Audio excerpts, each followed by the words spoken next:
saya akan menjawab beberapa pertanyaan dari penugasan UTS yang sudah Ibu berikan. Terima kasih. Dadah.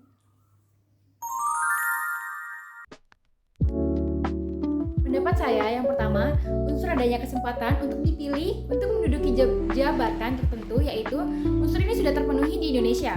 Buktinya yang pertama yaitu Konstitusi atau Undang-Undang Negara Republik Indonesia tahun 1945, yaitu yang kedua pasal 22E ayat 1 menyatakan bahwa pemilihan umum dilaksanakan secara langsung, umum, bebas, rahasia, jujur, dan adil setiap 5 tahun sekali. Ini merupakan kesempatan bagi warga negara yang memenuhi syarat untuk dipilih dan memilih. Dasar hukumnya yaitu yang pertama pada Undang-Undang Nomor 7 Tahun 2017 tentang Pemilihan Umum. Unsur yang kedua, terdapat berbagai sumber informasi. Unsur ini secara signifikan sudah terpenuhi. Namun, masih terdapat tantangan dalam hal kualitas dan akses yang merata. Buktinya yaitu yang pertama, akses internet.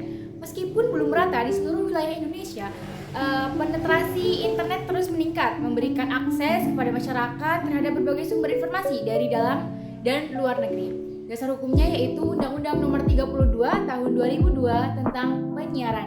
Yang kedua, Undang-Undang Nomor 11 Tahun 2008 tentang informasi dan transaksi elektronik atau ITE serta perubahannya. Unsur yang ketiga, adanya pemilihan yang bebas dan jujur. Unsur ini secara normatif dijamin, namun dalam praktiknya masih terdapat berbagai tantangan dan upaya perbaikan yang terus dilakukan. Buktinya yaitu yang pertama, asas pemilu. Pemilihan umum di Indonesia diselenggarakan berdasarkan asas luber dan jurdil. Asas ini tercantum dalam Konstitusi dan Undang-Undang Pemilu.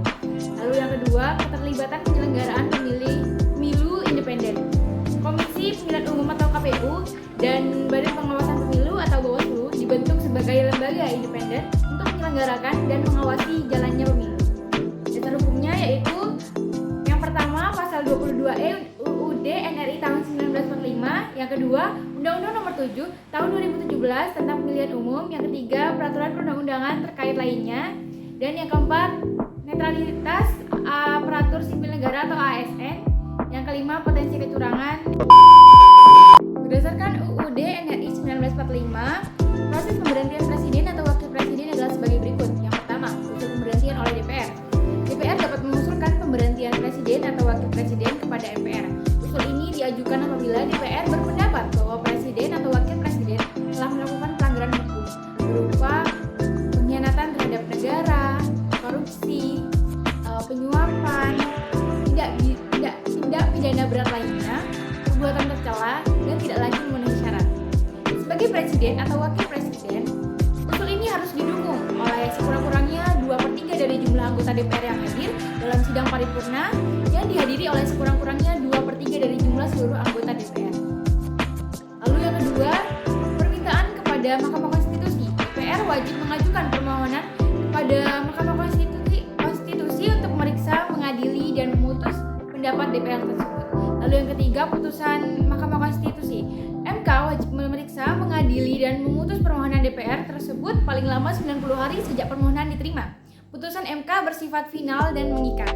Lalu yang ketiga, sidang paripurna DPR. Apabila MK memutuskan bahwa presiden atau wakil presiden terbukti melakukan pelanggaran hukum, DPR menyelenggarakan sidang paripurna untuk meneruskan usul pemberhentian kepada MPR. Lalu yang kelima, sidang paripurna MPR. MPR wajib menyelenggarakan sidang paripurna untuk memutuskan usul pemberhentian presiden atau wakil presiden paling lambat 30 hari sejak MPR menerima usul dari DPR. Keputusan MPR mengenai pemberhentian presiden atau wakil presiden harus diambil dalam rapat paripurna MPR yang dihadiri oleh sekurang-kurangnya 3/4 dari jumlah seluruh anggota DPR dan disetujui oleh sekurang-kurangnya 2/3 dari jumlah anggota yang hadir. Setelah presiden atau wakil presiden diberi kesempatan untuk menyampaikan penjelasan dalam sidang paripurna MPR kesesuaian dengan sistem check and balance. Proses pemberhentian presiden dan wakil presiden berdasarkan UUD NRI tahun 1945 sangat sesuai dengan sistem check and balance. Hal ini terlihat dari adanya pembagian peran dan kewenangan netral lembaga negara dalam proses tersebut. Yang pertama, nilai kesamaan atau equality. Makna nilainya yaitu nilai kesamaan dalam HAM berarti bahwa setiap manusia dilahirkan setara dalam martabat dan hak. Tidak ada perbedaan atau diskriminasi berdasarkan ras, warna kulit, jenis kelamin, bahasa, agama, keyakinan politik, atau pandangan lain, asal kebangsaan atau sosial kekayaan, kelahiran atau status lainnya.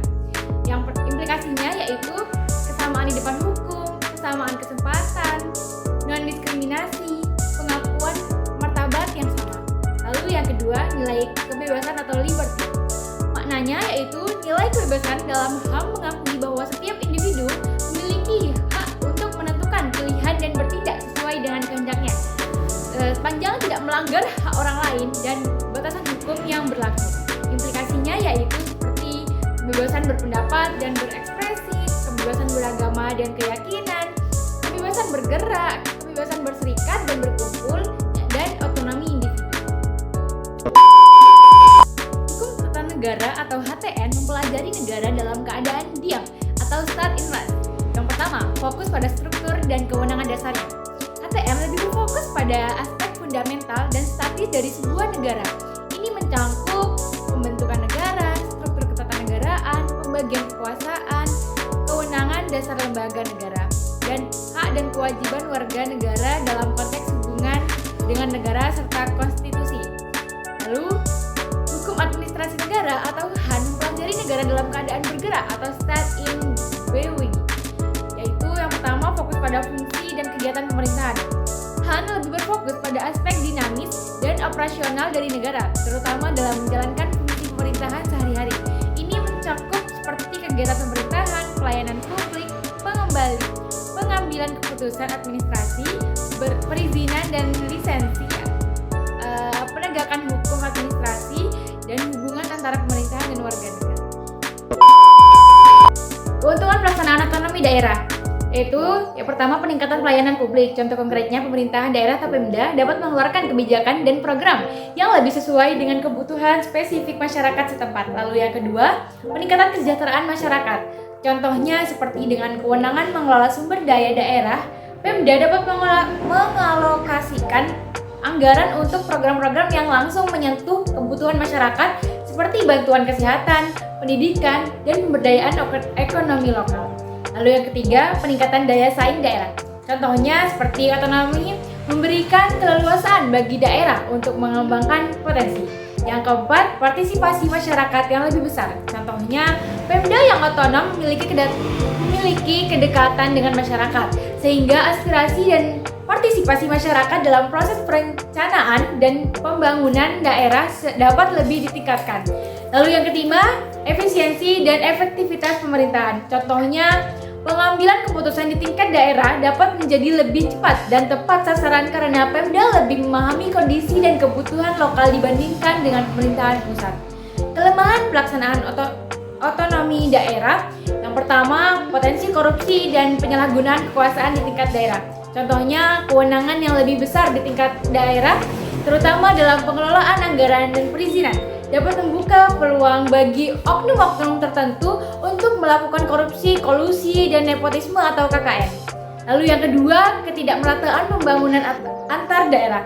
Contohnya, daerah yang memiliki sumber daya alam melimpah atau potensi ekonomi yang kuat cenderung berkembang lebih pesat dibandingkan dengan daerah yang kurang memiliki potensi tersebut. Hal ini dapat menyebabkan kesenjangan pembangunan antar daerah. Lalu yang ketiga, egoisme kedaerahan dan potensi konflik antar daerah. Contohnya, semangat otonomi yang berlebih dan dapat memicu egoisme kedaerahan, di mana masing-masing daerah lebih mementingkan kepentingan sendiri dan kekurangan memperhatikan kepentingan nasional. Hal ini berpotensi menimbulkan konflik antar daerah, misalnya terkait batas wilayah atau pengelolaan sumber daya alam lintas daerah. Lalu yang keempat, lemahnya koordinasi antara pemerintahan pusat dan daerah. Contohnya, terjadi kurangnya sinkronisasi antara kebijakan pemerintah pusat dan pemerintahan daerah yang dapat menghambat pelaksanaan program pembangunan nasional di tingkat daerah.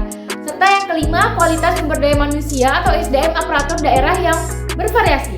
Contohnya yaitu kualitas SDM aparatur pemerintahan di berbagai daerah dengan SDM yang kurang kompeten dapat mengalami kesulitan dalam mengelola pemerintahan dan melaksanakan pembangunan secara efektif.